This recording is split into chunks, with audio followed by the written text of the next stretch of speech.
Good morning. My name is Marta Quintana. This is my mom, the queen bee behind Havana Road Cuban Cafe and Artisanal Foods. I'm the owner, but believe me, she's the one behind the scenes. So today, we are going to make some great things for the new cool. I want to welcome you to the place where we explore everything, from food to fashion, fatherhood to fitness, where we talk sports, women, the world, and everything in between.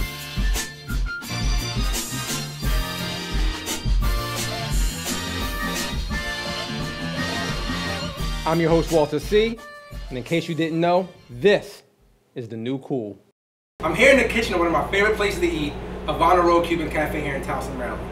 On this edition of the new cool, I get to hang out with the spicy Cubana Marta, where we'll talk cooking, her mom's secret bean recipe, and I get a chance to make my own mojo. So come on, let's go.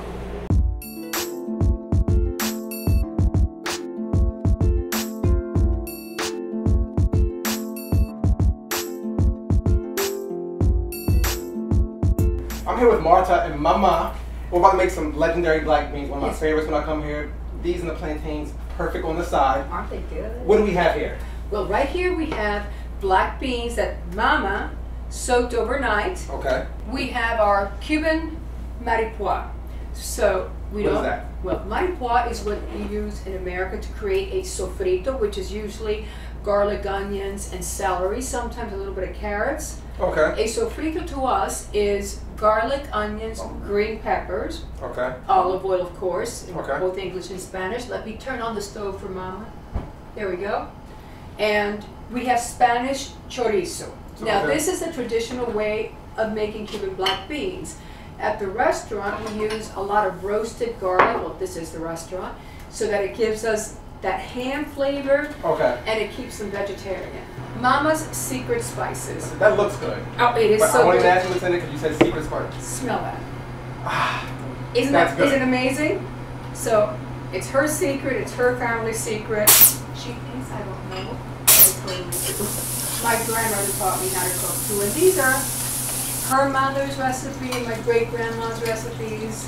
And every woman in Cuba has their own way of making black beans. It's like Italians with a marinara sauce. Gotcha. We're going to simmer this for about 45 to 50 minutes, and that over white rice and sweet plantains and a fried egg on top. A fried egg is my favorite. I've never had a fried egg on top here. Oh, you got to come back, yes. Okay, I must have that next time I come back. A fried egg on top, that does it.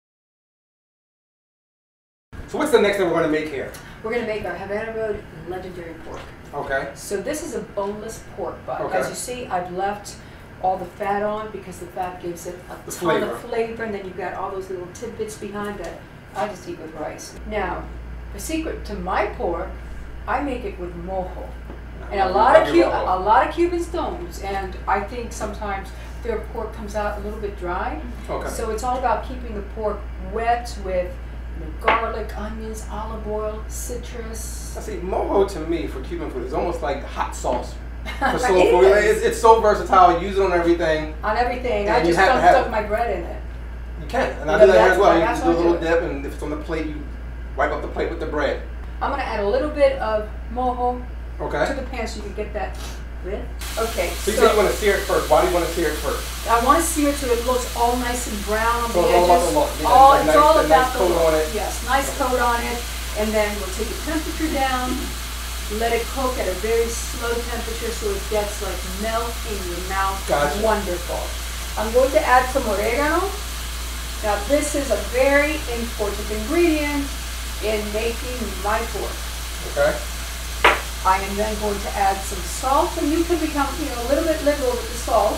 Okay. Usually with 300 pounds, you it's a lot of salt. So that salt can help tenderize it as well. Absolutely. Now what I do sometimes, when I have time, is I chunk my pork and I let it marinate in mojo overnight. Oh man, then you're talking. So a night of marination with the mojo. With the mojo. Woo! That does it. This is some fresh lime juice. It'll give the pork a little bit of acidity. Cut through the mojo a little bit. I usually just dump a few of these garlic whole cloves. cloves of garlic. Whole cloves in there. You know, they get nice and caramelized and soft, and you can spread those on bread. Ah, me too. Oh, this is looking good already. It's See, turn that green from the mojo. Turning that green from the mojo. This is the only reason I came to steal some secrets. We're going to make some mojo. We're going to make some mojo. Now, what is mojo? Tell the people what mojo is. Okay. Actually, mojo, way back in the 16th century. Okay, now we're going back. Oh, yeah. It started in Africa as an amulet of good luck. Ah. People would put different spices in a little bag and carry them around, but it carried the spices of what we think of mojo. Okay. So the mojo made it to the Canary Islands. Okay. They have all the main ingredients, which are garlic, onion, olive oil, citrus, and then all the spices that I'll tell you about.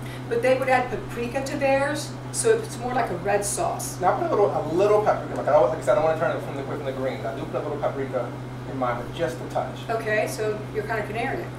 There, I'll take that. Now, when it got to Cuba, we just took the recipe from our Spaniard relatives and took out the paprika and really came up with what you call the hot sauce of Cuban. That's what I call it too. Okay. Mojo is our magic sauce here. Everything. Magic sauce. So you're gonna make it, my friend. I'm ready, because this is what I came for. Now, I'm not gonna lie. See, I cheat at home. I do use a food processor. Don't, because when you put the onions through the food processors, through that steel blade, which is slightly different than a knife, it gives the onions this kind of like acidic flavor. Oh. And mojo has a very low pH already due to the citrus, the lime and the oranges. So you don't really want to taste that onion and say, you want the sweetness of it. Chop it up and then pour the pestle. But I chopped it for you. Oh, see, thank you. Okay? Okay, so you want to add about a 1/4 cup of extra virgin olive oil. It's got to be really good olive oil, okay? Yeah, I believe in using good olive oil, because the better ingredients, the better the food's going to be. Absolutely. I don't cut corners when it comes to food and ingredients. Good for you. So tell me when. I want you to work here. Okay, okay. Okay. It's a little bit more, but you know what? It's okay. Okay, so now, make a little more now. Okay, so now you're going to add, because we have a little bit more garlic, all the garlic and all the onions. Let's grab all the garlic, all the onions. Okay. What am I doing next? Get your pestle, and then just make sure that garlic and onion really integrate themselves into the olive oil. So I'm going to release the flavors. I'm going to release those flavors, baby. Get them going. Get into the whole mojo thing. The spices in the mojo are oregano, cumin, dried basil, salt, a little bit of black pepper. Gotcha. But if you want it spicier, a little bit more black pepper. So you're going to take a couple teaspoons, eyeball it. Eyeball it. Eyeball it. I'm not going to teach you how to cook. Just eyeball everything. How does it look?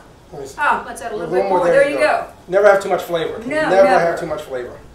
Okay, so keep doing that a little bit longer, and then you're going to add your juices. Okay. That's going to finish up your mojo. Now, when I'm at home, maybe the reason I can't get it to taste like yours, I don't use orange. I did not know that. Because then the mojo becomes too acidic, so you want that sweet orange flavor from the back to really incorporate into the mojo. Now, if we were in a Latin country or in Florida, where we can get actually sour oranges, which is a combination of an orange with a lime. A sour orange. Sour orange. We would just be using the sour orange. See, you learned something new, because I have never heard of a sour orange. But well, if you go to the store, sometimes in the Latin aisle, you'll find the bottled sour orange. I don't like it because they've been processed, they're not fresh. Okay. And to me, mojo is all about freshness. Okay. So you've got to get the right ratio, and it's really just 1 to 1. 1 to 1. Okay, so there we go. 1 to 1. So how am I looking? God, you're looking really good. Okay. So and I want you to, because I have about a 1/2 cup of orange juice here. 1/2 cup of orange juice. I want you to squeeze these 3 limes in there. Now use those muscles that you have, my friend, and squeeze. Here we go.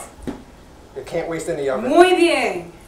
Molto bene. Fantastico. Fantastico. Yay! You didn't modify it for me, so I'm doing something right. A round of applause. Isn't he great? I'm totally hiring him. I thought I could cook, but see, when I come around true professionals, it makes me question myself. Oh, thank you for the true professional. Because like I said, I try this at home, and it's never the same. I've come in and I've even bought the mojo to take home. That's the closest I can get. I can't quite do what you can do here. We do sell the mojo here, and it is really a bestseller. So when you come in and eat, on your way out the door, make sure you ask for a container of mojo. So you can go home and try to do what they do. It won't be the exact same, but you'll get close enough. Absolutely. So now, next is the orange juice. The orange juice, which I will pour for you as you really use that mortar and pestle. I mean, just go at it, you know? Yeah, like that, go at it.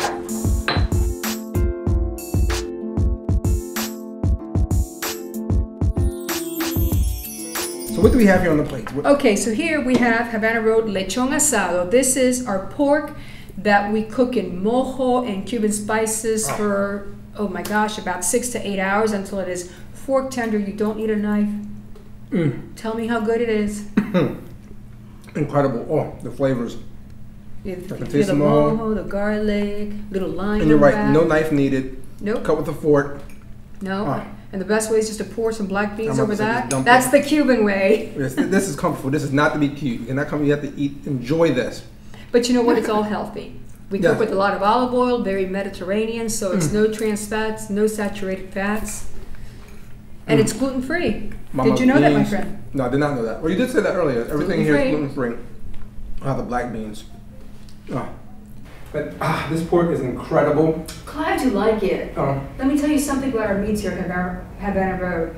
They're all grass-fed, hormone-free, antibiotic-free, and we only purchase meats from farms or from suppliers that buy from farms who adhere to humane slaying. That's really important to us. And you can taste the flavor. Definitely, it's a grass-fed animal is much more tender. Excuse me, a lot more flavorful. What do we have here? We have a tostón. Tostón is a savory plantain. Okay, so it's a different... Yes, it comes from the same family. Actually, it's the same plantain, but it has not ripened. Okay. Now, when we want to eat that, as soon as it comes out, when it's fried and it's nice and crunchy. Oh, this is so good, though. I get to dive into everything. The rice and egg you were telling me about.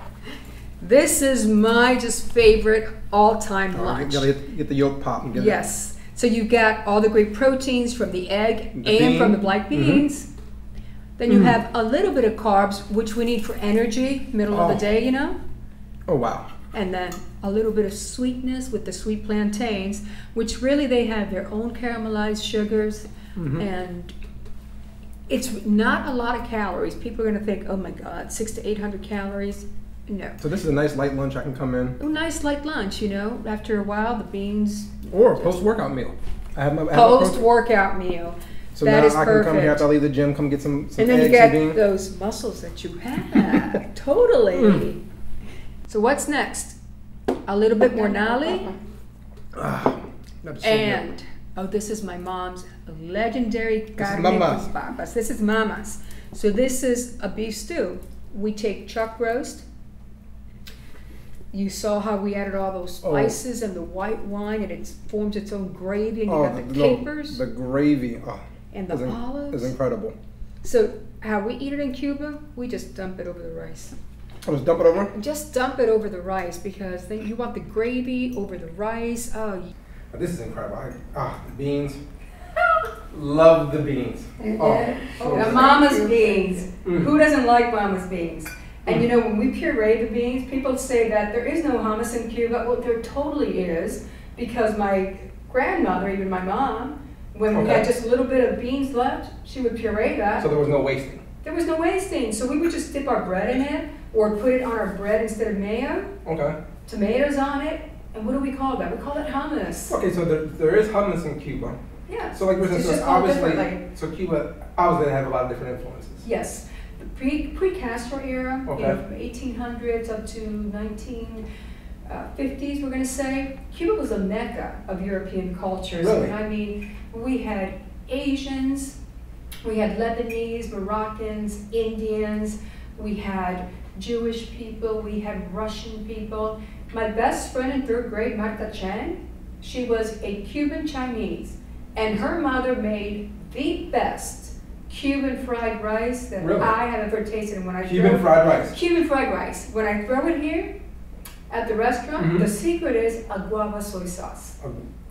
See, now we're talking about guava soy sauce. Guava soy sauce. That's mind blowing, because I know people aren't thinking Cuban food and Chinese food. I feel like I've eaten so much. Oh, come on. But like you said, Look at these muscles. everything is actually made in a healthy way. Yes, it is. So I can come in here and eat a whole plate and not feel guilty. No, because it's no trans fats, no saturated fats. All natural ingredients. I mean, All all fresh natural all fresh ingredients. All fresh ingredients. We go shopping daily, and believe me, I do the daily shopping. Dessert, what do we have here? Here, now my daughter Inez makes all of our desserts. Okay. So Inez is a baker at heart, but she's an attorney. Okay. And sometimes you will catch all 3 generations of Quintana women back here in the kitchen. Inez is here making our flans. The flans do not have any flour, so it is gluten-free. It's gluten-free, but most everything here is gluten-free. Yes, all our entrees are gluten-free. Okay. Now, if you order a sandwich, I'm sorry, our Cuban bread is Cuban bread, and that is not gluten-free. Okay.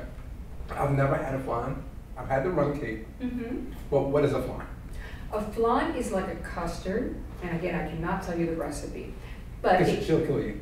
Well, my great-grandmother will, actually. Okay. I wish she's not here anymore. So she'll come back to kill you. But it has eggs and, condensed, evaporated milks, and we like to make different types of flans because that's coconut? That's a coconut flan. Okay. My great-grandmother said, yeah, the original flan, perfect. But sometimes you want a little twist. So we make a coffee flan, we make a chocolate flan. I would love to try the coffee flan. Oh, that is so But one thing I delicious. must say, I don't like coconut. No, do you like that? That's an understatement. Yeah. This is incredible. I must say, I have died and gone to heaven. I want to thank Marta, Mama. Make sure you come to Havana Road here in Towson.